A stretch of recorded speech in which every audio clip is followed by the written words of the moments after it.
Assalamualaikum warahmatullahi wabarakatuh. Perkenalkan, nama saya Muhammad Ripaldi. Di sini saya akan menjelaskan tentang keanekaragaman makhluk hidup.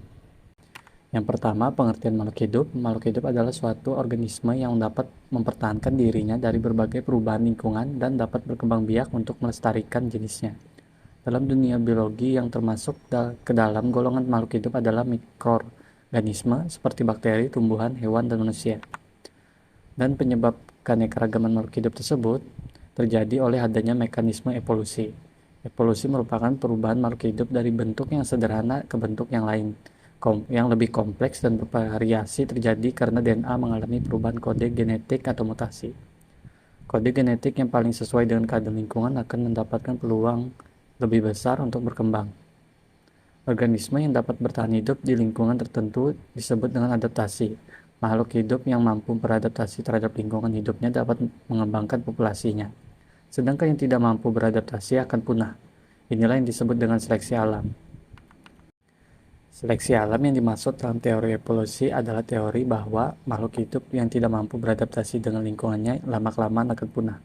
Yang tertinggal hanyalah mereka yang mampu beradaptasi dengan lingkungannya, dan sesama makhluk hidup akan saling bersaing untuk mempertahankan hidupnya. Makhluk hidup di dunia ini sangatlah beragam jenisnya, baik itu tumbuhan maupun hewan. Di lingkungan sekitar kita dapat menemui berbagai jenis makhluk hidup seperti berbagai jenis hewan, misalnya ayam, semut, sapi, dan sebagainya. Berbagai jenis tumbuhan misalnya jeruk, mangga, pisang, dan tumbuhan lainnya yang ada di sekitar kita. Masing-masing makhluk hidup memiliki ciri tersendiri, sehingga terbentuklah keanekaragaman makhluk hidup yang disebut dengan keanekaragaman hayati. Dari berbagai makhluk hidup yang banyak jenisnya, para peneliti mengklasifikasikan makhluk hidup ini. Adanya klasifikasi makhluk hidup ini dikarenakan adanya persamaan dan perbedaan ciri-ciri morfologi, anatomi, dan tingkah laku.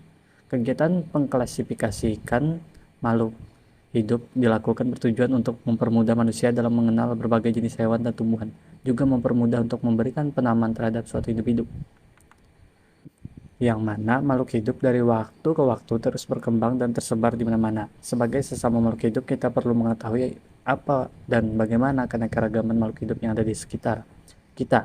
Karena itu perlu adanya pembahasan masalah keanekaragaman makhluk hidup dan persebarannya untuk menyebar luaskan pengetahuan tentang keanekaragaman makhluk hidup yang ada. Ya, itu saja yang bisa saya sampaikan. Terima kasih. Wassalamualaikum warahmatullahi wabarakatuh.